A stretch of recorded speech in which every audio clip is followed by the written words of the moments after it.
First, I want to kind of both maybe reinforce and maybe take a little bit issue with the starting point. Oh, here's the button.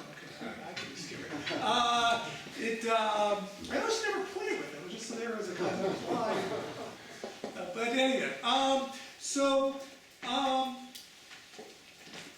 sure how much maximum you mean. Adam Smith's idea, we have self-interest, we have people, coordination, gains from trade.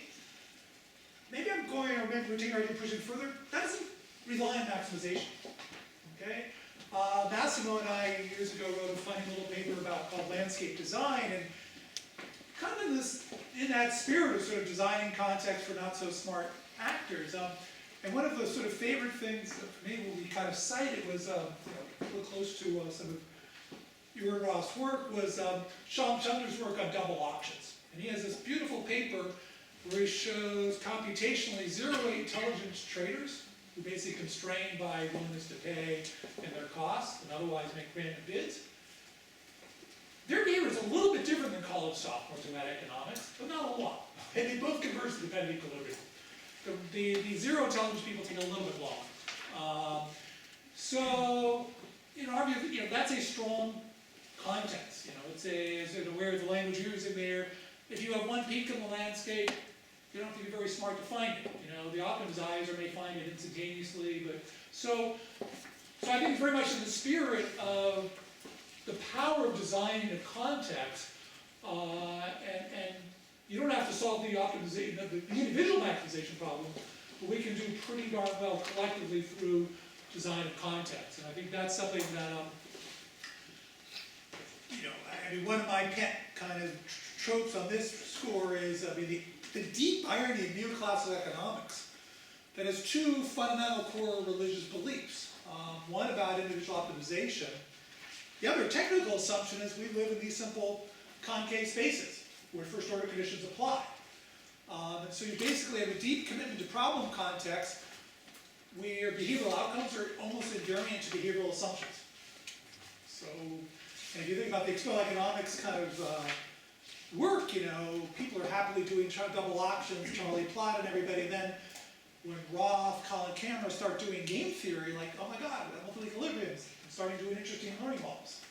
So I think context matters a lot, and in some ways reinforcing that first point. Second observation, kind of clear to me, even listening to comments this morning, really interesting, is historically it seems to me we've embraced two big ideas about learning.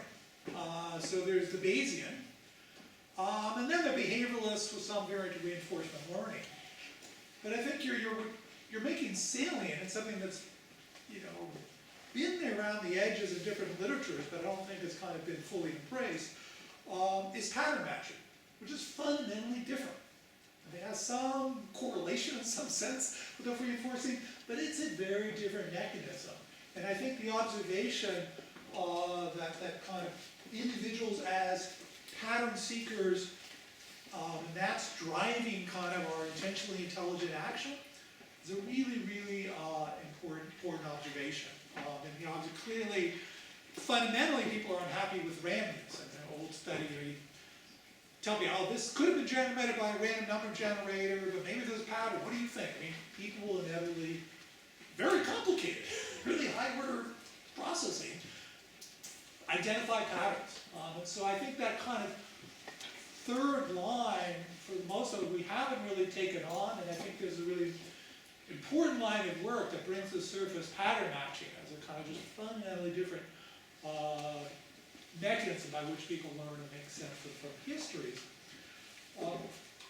Building on that, this issue of the small samples, the problem of generalization. So actually, Yerker and I, back in the days when we were hanging out at Ward, used to chat about this, right? So, it always struck me as a learning person. One hand, life is a series of unique experiences. I've never actually stood up here in front of this exact constellation of people. So if I think about my adaptive process of learning at a very high level of resolution, I have a series of unique experiences. What do? I probably get sent to an insane asylum because there's no basis for intelligent action. So I think another really important, underappreciated, kind of examined kind of issue is how do we engage in some degree of generalization? I'm going to talk later about categories here. And I think, again, that's something the learning literature is pretty much ignored. But it has to be absolutely fundamental to any kind of reasonable intelligent action in a naturalistic environment. So, saying, that, yeah, what am I bringing to this context? And what am I saying the ways in which this is similar, and what choices I make about kind of how to aggregate some prior experiences to my focal context? Do I believe people who say things are 5% or whatever? And so again, just a really, really important kind of issue alignment core that's largely been off the table. Two final points. More having to do with the papers, less I didn't get a chance to kind of make salient in this discussion. So at least my sense making in some of the work is these are learning stories, but the data analysis tends to be a time series at a kind of aggregate level. And so in some sense it seems to me you're losing lots of power often where, yes, these are rare events, and you're telling us about on average in this sample you probably would have seen one. But why not look, conditional on an individual subject's experience? I was the one who happened to run into the hot stove or not, or I didn't. You're already getting great model fit, but in some ways you're saying you're being hard on your models by treating them at the aggregate. The theoretical argument is at the individual level. We got the individual data. So sometimes why not estimate those individual histories conditional on individual experiences? Makes my final comment, and again, this is rereading some of the stuff like recently, of course, functions of deadline. But I think there's a really important kind of broad observation that this contrast between, and it was alluded here a little bit. So, you got the usual controversy exercise where we get all freaked out about small probability events, and then kind of experimentally we see, what the hell? I'll take these bold things, and actually it's the other way. So partly inspired by our reading of The Shadow, so my kind of tentative title for the paper kind of along these lines is, scary descriptions versus the false confidence experience. Okay, so this sort of that sort of forward-looking, you've told me the structure of the context. There's a 1%, 2% something bad might happen, and we're naturally bad probabilists. I think fundamentally bad probabilists are supposed to be risk averse, and we arguably overreact to that. Then we have naturalistic experience with modest finite samples, and most of the time bad stuff doesn't happen, and so we have this bravado of our particular experiences, and so we're kind of getting this other bias. I think it's also important to note, though, and it's appropriate, in those contexts, I can't be the Bayesian. I don't know. I have no prior beliefs other than go back to our problem generalization.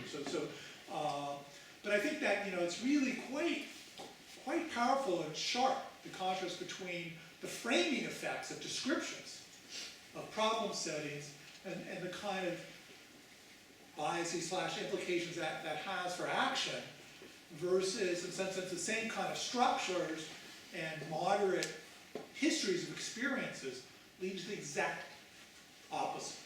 Right? So back to the sort of bold action and context, and the timidity faced with kind of state descriptions. And really, sort of a very, very powerful contrast. So I really very much appreciated the work and the comments today, kind of pushing and crystallizing some of my own ruminations. So thanks a lot. Thanks.